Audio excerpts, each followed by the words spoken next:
할렐루야. 할렐루야. 네. 제가 항상 말씀을 드리지만 저는 참 더위에 취약합니다.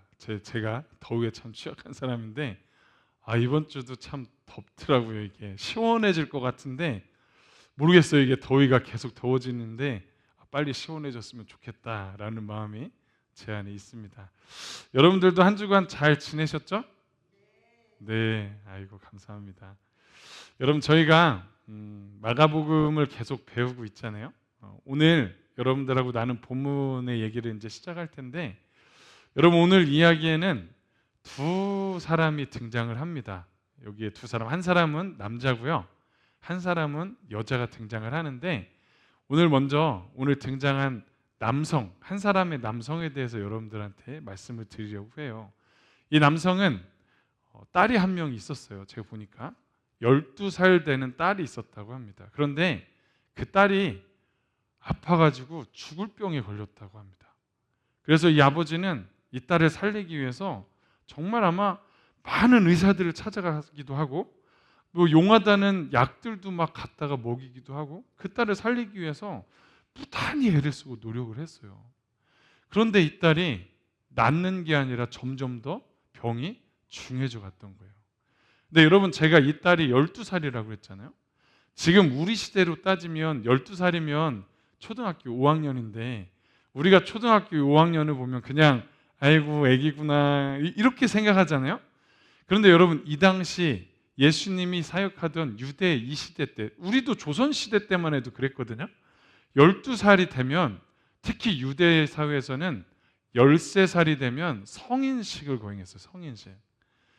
여자아이들도 13세 전후로 해가지고 이제 성인식을 하면서, 그때 대부분 무슨 일이 벌어졌냐면 일찍 가는 애들은 그때 시집을 다 갔다고 해요. 결혼을 했다는 거죠. 그럼 오늘 이 아이가 12살이라는 거는 이 아버지가 이 딸을 키울 만큼 끝까지 키워가지고 자기 품에서 자라게 한 거예요. 얼마나 정들었겠어요. 이제 13살이 되면 성인식을 거행하고 일찍 가면 시집도 갈 수 있는 나이, 어떻게 보면 이제 꽃을 활짝 피기 시작하는 나이에 이 아이가 죽어가고 있었다는 거예요. 여러분, 이런 딸이 죽어가는 모습을 볼 때 아버지의 심정이 어떨까요? 아마 무너져 내릴 것 같아요. 어떻게 하면 이 딸을 살릴 수 있을까? 막 이런 고민을 하지 않을까요? 그런데 그때 무슨 소문이 들렸냐면 예수라는 사람이 있는데, 이 예수라는 사람을 만나기만 하면 모든 병, 어떤 병도 다 치료받을 수 있대더라. 이 얘기를 딱 들은 거죠. 그러니까 이 남성이요, 이 얘기를 들었을 때 어땠을까요? 설렜겠죠. 진짜 설레면서 나도 꼭 가서 만나고 싶다. 저분을 꼭 내가 가서 만나야 되겠다. 여러분, 그런데 이 사람이 예수님 앞에 가는 게 쉬울 것 같지만 예수님께 가는 데는 큰 걸림돌이 있었어요. 예수님께 갈 때 큰 산을 넘어야 되는 게 있었단 말이에요. 여러분, 그게 뭐냐? 오늘 한번 그 산이 뭔지 말씀을 볼 텐데 22절, 23절 같이 읽어볼게요. 시작. 회당장 중에 하나인 야이로라 하는 이가 와서 예수를 보고 발 앞에 엎드려 간곡히 구하여 이르되 내 어린 딸이 죽게 되었사오니 오셔서 그 위에 손을 얹으사 그로 구원을 받아 살게 하소서 하거늘. 아멘. 자, 여기 보면 이 한 남성의 신분이 나옵니다. 신분. 여러분, 이 남성의 이름은 뭐죠? 이름? 야이로라고 하는 사람이에요. 이게 뜻이 그가 깨우시리라거든요. 야이로라는 사람이 직분이 뭐죠? 여기 보니까 직책이 회당장이래요. 회당장. 여러분, 회당의 장이었어요. 이 사람이. 이 당시 회당은요, 마을마다 어떻게 보면 지금 예배당처럼 마을마다 있었던 곳이고, 그곳에서 뭐가 행해졌냐면 예배도 드리고요, 예배만 드렸던 게 아니라 거기서 어떤 교육 같은 것도 했고요, 때로는 재판 같은 것도 했어요. 그리고 사람들이 모여서 함께 회의하는 장소가 회당이었습니다. 이건 뭘 얘기하냐면 이 회당이라는 거는 예배를 드리는 기능만 했던 게 아니라 어떻게 보면 그 지역 사회 공동체에 있어서 중심이 되고 가장 중요한 곳이었다라는 거예요. 그곳의 장이었잖아요, 이 사람이. 그곳의 장. 그러면 이 지역에서 이 야이로라는 사람은 어떤 사람이냐면 굉장히 존경받고 장으로서 그 일들을 행하기 때문에 사람들이 떠받들면서 굉장히 위대한 사람으로 칭송을 받았던 사람이라는 것을 우리는 알 수가 있어요. 그러니까 이 야이로라는 사람은 그가 살아갈 때 그 행실이 아무렇게나 살 수 있을까요?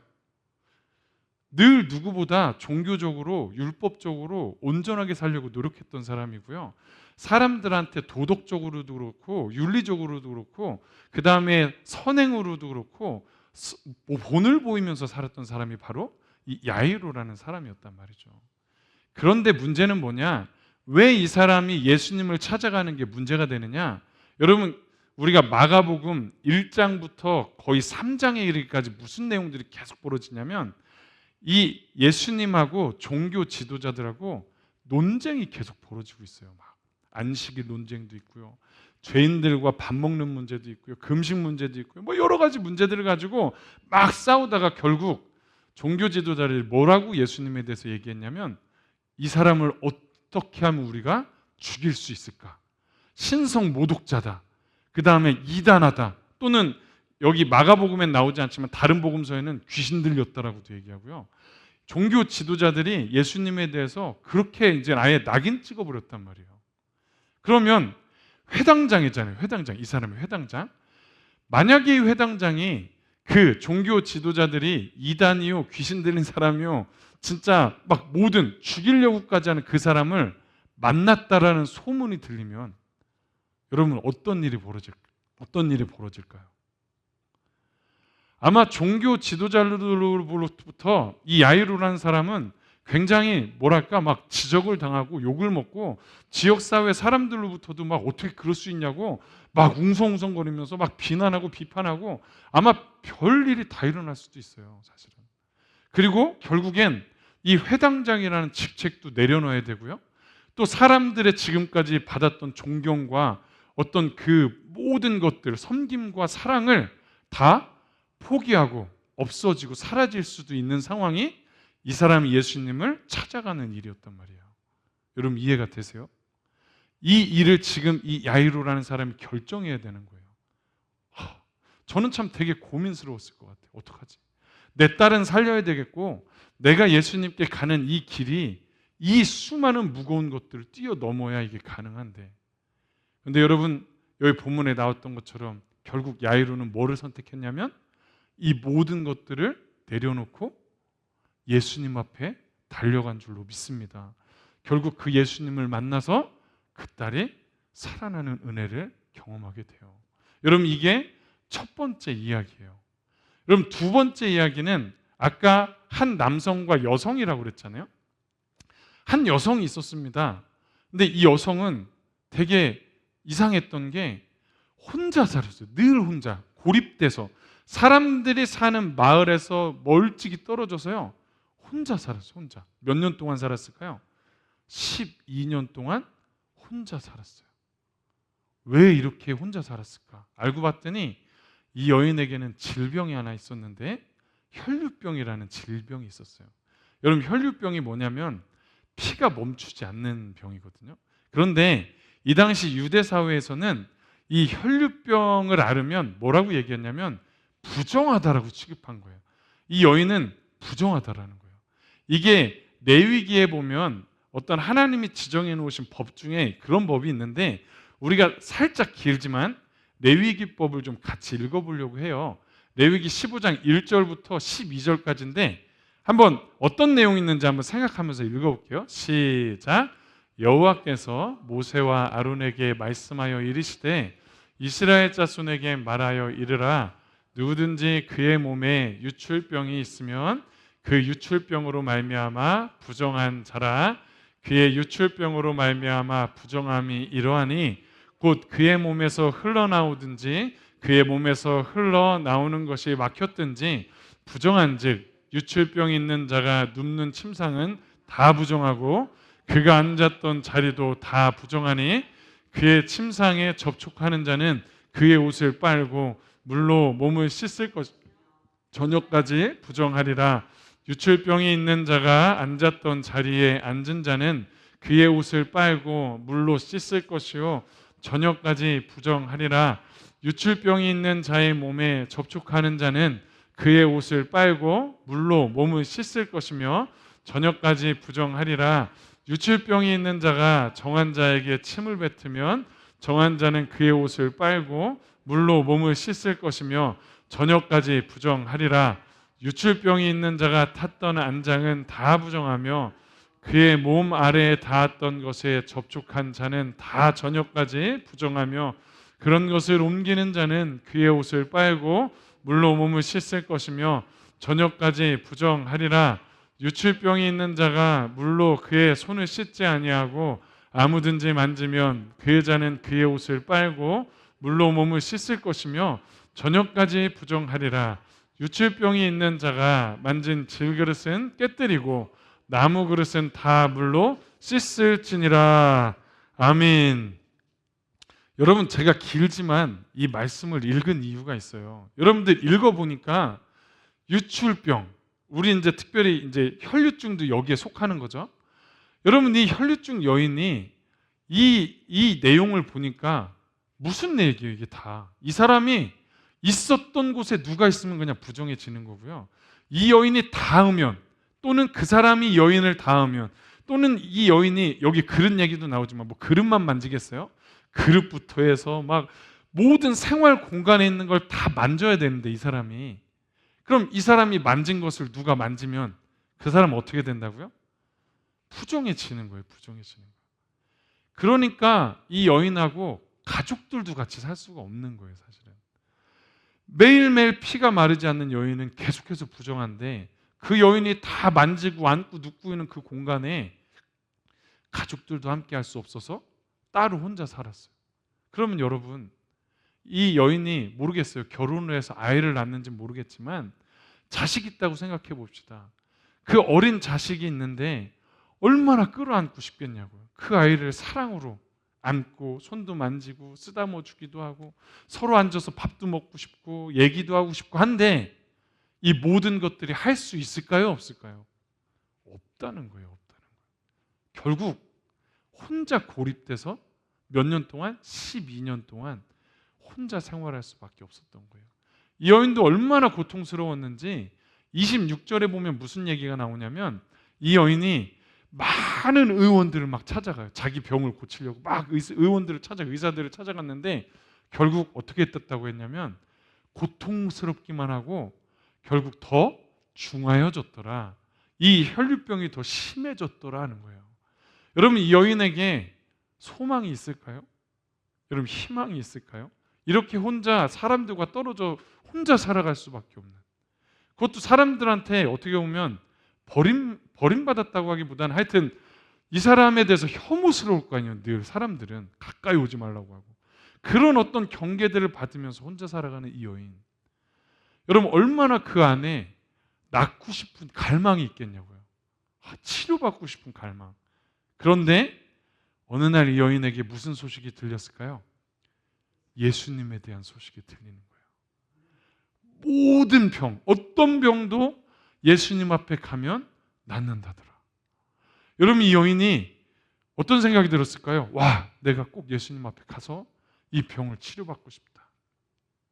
그런데요, 이 여인도 예수님 앞에 가는 게 쉬운 게 아니었어요. 사실 아까 야이로도 그 수많은 산을 넘어야 예수님께 가는 것처럼 이 여인도 예수님께 가려면 넘어야 되는 산이 있었던 거예요. 여러분, 어떤 산을 넘어야 될까요? 이 여인은, 이 여인이 만약에 혈류병이 있는데 예수님이 가시는 곳에 늘 누가 따라다니냐면 12 제자들 뿐만 아니라 수많은 사람들이 쫓아다녀요. 구름대같이. 왜냐? 거기에는 자기 병을 치료받고 싶은 사람들과 가족들도 있을 테고 예수님의 말씀을 듣고 싶었던 사람도 있을 테고 뭐 유명한 사람이니까 마치 우리가 연예인 보듯이 예수님 왔다 그러면 막 구경 가려고 막 수많은 사람들이 막 쫓아다녔다는 거죠. 여러분, 그 마을에 예수님이 나타나셨을 때 분명히 수많은 사람들이 쫓아갔을 거고 만약에 이 여인이 예수님을 만나겠다고 가다가 혹시라도 자기를 아는 사람을 만나면 어떻게 될까요? 누군가 이 여인 하면서 누군가 알아보면 어떻게 될까요? 얼마나 혐오스럽게 생각하면서 막 와, 네가 왜 여기 있냐 그러면서 막 내쫓지 않겠어요? 막 구박 주고 뭐라고 하면서. 여러분, 이 여인에게는 이게 굉장히 트라우마예요, 트라우마. 그러니까 사람들이 많은 곳에 가는 것 자체가 이 여인에게는 쉽지 않은 일이거든요. 근데 거기를 가야 된단 말이에요. 근데 이것뿐만 아니라 여기 오늘 본문에 보니까요, 수많은 사람들이 막 예수님을 에워쌌다고 그러잖아요. 막. 그러면 이 여인이 예수님까지 가려면 어떻게 해야 되느냐? 그 인파를 뚫고, 그죠? 막 헤치고 가서 예수님의 옷자락을 만져야 되는 거예요. 근데 이 여인도 알잖아요. 자기가 사람들을 터치하면서 갈 때, 그럼 그 사람들은 다 어떻게 될까요? 다 부정해지는 거예요, 사실은. 그 말씀대로라면 막 희집고 가면서 막 그 사람들 다 만지는데 그 사람들 다 부정해지는 거잖아요, 이게. 그러니까 이 여인은 무슨 산을 건너야 되냐면 사람들에 대한 두려움과 또한 그 사람들을 자기가 터치하면서 가야 되는 이 어떤 걱정, 염려, 미안함, 이 모든 것들을 극복해야 결국 예수님까지 갈 수 있는 거거든요, 이게. 그런데 이 여인이 어떻게 했을까요? 이걸 뛰어넘고 예수님께 가는 거예요. 결국 이 여인도 예수님께 치료받고 완전해진 줄로 믿습니다. 여러분, 여기서 정리해보면 야이로도 그렇고 혈류증 여인도 그렇고요, 예수님을 만나기 위해서는 이 당시 종교적으로나 사회적인 어떤 통념들 있잖아요. 기준들 또는 어떤 가치관들, 또 정체성, 또는 어떤 그들이 가지고, 사람들이 가지고 있는 어떤 시선과 평가들, 이 모든 것까지도 뛰어넘어야 예수님께 갈 수 있었던 거예요. 그럼 오늘 이 말씀이 그렇다면 지금을 살아가는 우리에게 어떤 메시지를 줄까요? 사실 여기에서 많은 이야기들, 많은 의미들을 여러분들하고 나눌 수 있는데, 저는 그냥 간단하게 한 가지만 좀 여러분들하고 생각을 하고 싶습니다. 여러분, 마가복음 2장 22절에 보면 예수님이 이런 말씀하신 적이 있거든요. 한번 같이 읽어봅니다. 시작. 새 포도주를 낡은 가죽 부대에 넣는 자가 없나니 만일 그렇게 하면 새 포도주가 부대를 떠뜨려 포도주와 부대를 버리게 되리라. 오직 새 포도주는 새 부대에 넣느니라 하시니라. 아멘. 여러분, 예수님이 이 포도주 얘기를 한 게 안식일 논쟁할 때 했었던 건데, 이게 결국 무슨 얘기냐면 낡은 부대와 새 부대가 있는데, 예수님이 얘기하는 낡은 부대는 뭐냐? 그 당시 종교 지도자들이 얘기했던 어떤 장로들의 전통, 오랫동안 지켜왔던, 이게 하나님이 말씀하신 것도 아니고 사실은 옛날에 랍비들이 만들어 놓은 어떤 기준들이거든요. 종교적으로 만들어둔 기준들을 지켜왔어요. 그것이 마치 하나님이 이렇게 하라고 말씀하신 것처럼 그들이 지켜왔고, 이것을 지키지 않으면 너희들이 율법을 지키지 않았다라고 정죄했단 말이에요. 그러니까 오래된 전통, 관습, 도덕적인 어떤 생각들, 이런 것들이 다 이런 어떤 옛 포도주죠. 그러니까 옛 뭐라고 해야 돼? 부대, 이런 것들로 표현되는 거고, 예수님은 야, 그런 것들은 낡은 것이니 이제 새롭게 너희들이 생각하고 나아가야 된다라고 말씀하시는 게 새 포도주 얘기를 하신 거예요, 이게. 여러분, 제가 오늘 이 포도주, 새 포도주 얘기를 하는 이유는 뭐냐면, 여러분, 우리들도 생각해 보면 신앙생활할 때 이런 것들로 인해서 예수님께 온전히 나아가지 못할 때가 종종 있다라는 거예요.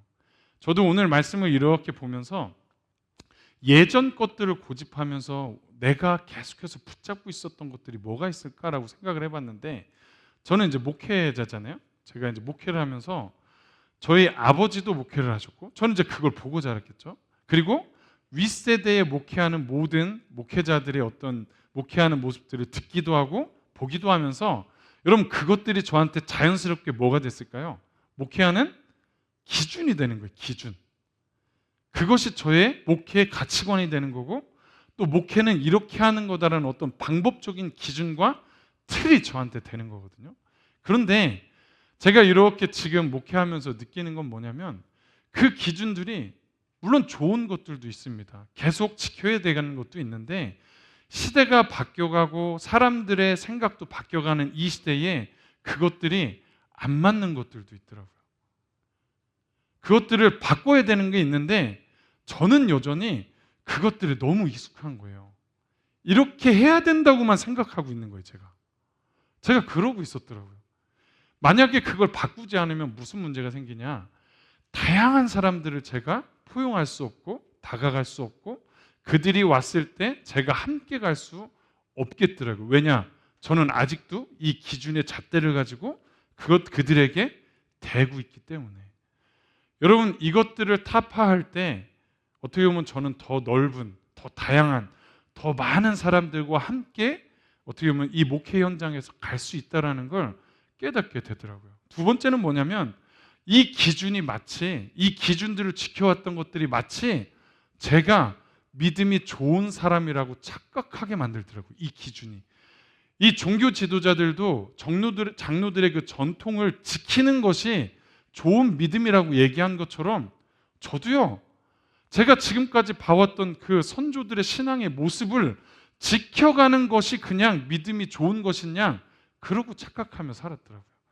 여러분, 그 형식적인 그 어떤 것들을 지켜나가는 게 좋은 믿음이 아니라 이것들을 싹 뺐을 때 진짜 나의 모습이 정말 하나님 앞에 믿음이 있는가, 정말 내가 하나님 앞에 새롭게 바뀔 만한 마음과 정신이 있는가 라는 것들을 바라봐야 되는데 그냥 이것을 지키고 있다라는 것으로 내가 믿음이 좋다고 착각하면서 살고 있었다는 거예요.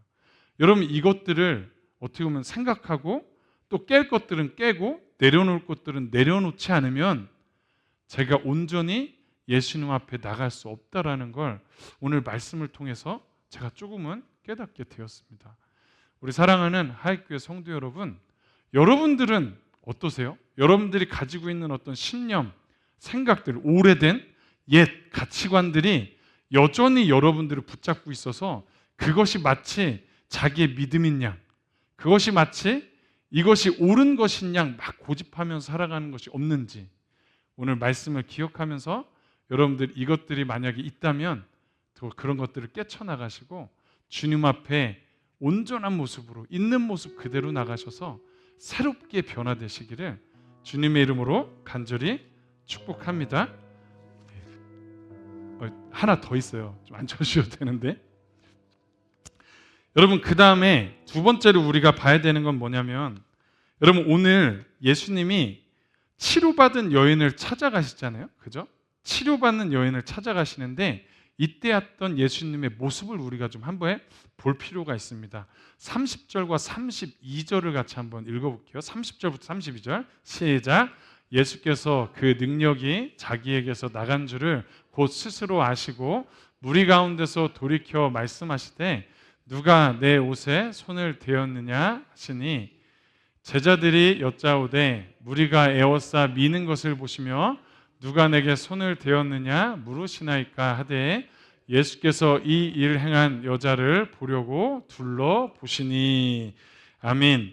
여러분, 예수님의 옷자락을 만지려고 이 혈류증 여인이요 가서 예수님의 옷을 만졌잖아요. 그때 혈류의 근원이 마르고 치료되는 역사가 일어났어요. 그럼 제가 말씀했잖아요. 이 여자는 어떤 여자였냐면 12년 동안 혼자 고립돼서 살았던 여인이거든요. 여러분, 이 여인의 상황을 한번 생각해 보면 예수님의 옷자락을 만져서 치유가 된 건 알았어요. 그럼 너무 감사하고 기쁘죠. 근데 이 여인이 치료됐으면 이제 뭘 하길 원할까요? 이 여인의 입장에서 그 수많은 사람들이 너무 불편하지 않을까요? 저는 그럴 것 같거든요. 막 그 사람들하고 섞여 있는 게 너무 불편할 것 같아요. 그래서 예수님을 가까이에서 막 무리와 함께 따라가기보다는 그냥 좀 그 무리를 빠져나와서 좀 이렇게 멀찌감치해서 예수님을 보면서 따라가는 그걸 원하지 않았을까? 이 여인 입장에선. 근데 오늘 예수님이 하시는 모습을 보세요. 여기 보면 예수님이요 굳이 이 여인을 찾아요. 누가 내 옷에 손을 대었느냐 하면서 막 굳이 찾아. 그리고 이렇게 말하신 것만 아니고 뒤에 보니까 여자를 보려고 막 뒤로 막 둘러봐. 막 누가 내 옷자락을 하면서 막 계속 찾아.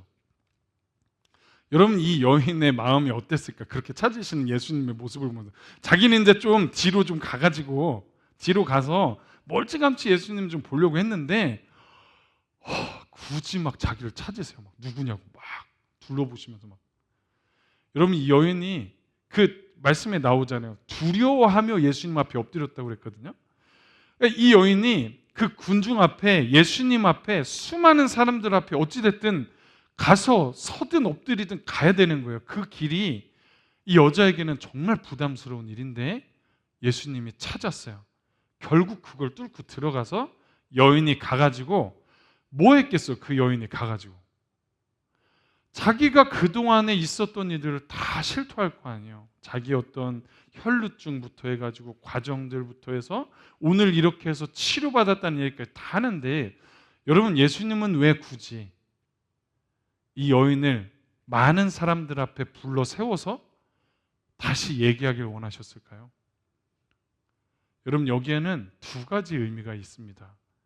첫 번째는 뭐냐면, 여러분, 이 여인이 아까 제가 설명했지만 지금 이 마을 안에서 이 여인은 어떤 여인이었냐면 혈루증 여인이었기 때문에 부정하다고 취급받던 여인이었거든요. 그러니까 사람들은 다 알아요. 이 여인이 혈루증 여인이고 마을에 들어올 수 없는, 부정하고 가까이 할 수 없는 혐오스러운 사람이라는 걸 다 안단 말이에요. 근데 이 여인이 만약에 치료받고 그냥 갔다면, 물론 뭐 소문을 들으면서 들을 수는 있지만 완전하게 이 여인이 치료됐다라는 걸 사람들이 알 수가 없어요.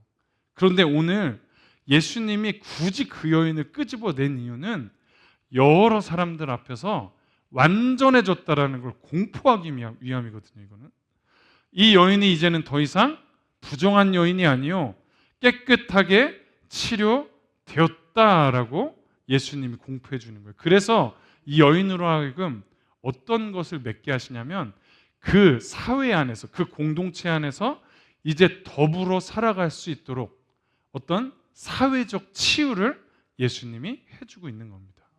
두 번째는 뭐냐? 이 여인에게 있어서 사회적인 치유 다음으로 뭐가 필요하냐면 전인격적인 치유가 이 여인에게 필요한 거예요. 여러분, 오늘 예수님이 전인격적인 치유를 어떻게 하시는지 한번 33절과 4절을 한번 읽어볼게요. 시작. 여자가 자기에게 이루어진 일을 알고 두려워하여 떨며 와서 그 앞에 엎드려 모든 사실을 여쭈니 예수께서 이르시되 딸아, 내 믿음이 너를 구원하였으니 평안히 가라. 내 병에서 놓여 건강할지어다. 아멘. 여러분, 예수님이 사역하시면서 수많은 사람들의 병을 고치시고 귀신을 떠나가게 하시고 죽은 자를 살리시고 수많은 일들을 행하셨거든요. 그런데 그때마다 그 모든 사람들을 호칭할 때 여기 보세요. 딸아, 여기 하죠? 딸아, 아들아 호칭한 사람이 거의 없습니다. 여러분, 이 여인에게 지금 호칭한 게 뭐라고 호칭한다고요? 딸아. 아마 예수님의 가장 부드러운 목소리로 그 여인을 향해서 불렀을 거예요. 딸아. 이 여인이 자기를 딸이라고 부르는 이 호칭을 들었을 때 이 여인은 어떤 감정이었을까요? 제가 먼저 설명했잖아요. 이 여인이 가족하고 같이 살 수 있었을까요? 가족들하고 떨어져서 혼자 살았어요. 부모가 있었다면 부모와도 같이 살 수 없고, 자기가 결혼해서 자식과 배우자가 있었어도 자기랑 같이 살 수 없고, 그 어떤 사람한테도 12년 동안 누구 하나 찾아와서 자기를 딸이라고 불러준 사람이 분명히 없었을 거예요. 따뜻하게 자기를 가족으로 딸이라고 불러주는 사람이 없었다고요. 그런데 이 여인의 그것뿐만 아니라 또 한 가지는 뭐냐면, 여러분, 율법적으로 아까 제가 얘기했잖아요. 레위기에 이 유출병자들은 부정하다고 해버리니 여러분, 사람들이 이 여인을 향해서 뭐라고 그럴까요? 하나님 앞에 저주받았다고 계속 얘기하잖아요. 그러니까 이 여인도 스스로 뭐라고 생각하냐면 나는 하나님 앞에 저주받은 사람이구나. 하나님도 나를 버리실 수밖에 없구나. 내가 이렇게 살아가네. 이 여인이 얼마나 하나님 앞에 나가고 싶겠어요. 근데 자기의 몸을 보니 하나님 앞에 저주받았다는 이 인식 때문에 얼마나 고통스러웠겠냐고요. 그런데 이 여인에게 치료와 동시에 예수님이 뭐라고 말씀하셨다고요? 따라. 하나님을 대변하는 예수님이 이날 이 여인을 향해서 딸이라고 부를 때 아마도 이 여인 안에 그동안에 가지고 있었던 그 상처들, 그 엉어리들이 싹 녹아내리면서 아마 펑펑 울지 않았을까요? 펑펑 울었을 것 같아요. 저는. 여러분, 이게 우리 예수님의 사랑인 줄로 믿습니다. 우리 예수님은 우리 하익교회 성도님 한 사람 한 사람을 향해서 뭐라고 말씀하시냐면 우리 어떤 행실 때문에 에이구 네가 그럼 그렇지 이게 아니라 딸아 내 사랑하는 아들아 하면서 여러분들을 향해서 자녀의 호칭을 계속 불러주시고 사랑의 눈빛으로 여러분들을 바라보시는 줄로 믿습니다. 여러분, 제가 이 말씀을 준비하면서 특별히 지금 현대를 살아가는 많은 사람들 중에 그리고 그리스도인들 가운데도 어떤 문제들이 많은지 아세요? 여러분, 지금 미래가 참 불확실한 시대를 우리가 살아가고 있습니다. 그리고 관계적인 어려움들도 많고요. 빠르게 달려가는 시대 안에서 적응하지 못해도 힘든 사람들도 많고요. 그 다음에 가정과 학교와 직장 가운데서 관계 속에서 그 다음에 어떤 일적으로 어려움 가운데 살아가면서 많은 사람들이 우울증을 경험하기도 하고요. 또 어떤 사람들은 중독에 빠지기도 하고요. 또는 그것으로 인해서 자기를 스스로 막 자책하면서 힘들게 살아가는 사람들이 굉장히 많습니다. 우리 그리스도인들 가운데서도. 여러분, 이 사람들이 늘 가지고 있는 생각이 어떤 생각들을 가지고 있는지 아세요? 자기를 늘 자책하면서 진짜 한심하다. 자기를 볼 때. 그러면서 하나님이 자기를 바라볼 때 어떻게 바라보신다고 생각하냐면 이런 나를 하나님이 사랑하실까? 이런 나도 하나님이 기뻐하실까? 나를 하나님의 자녀라고 부르실까?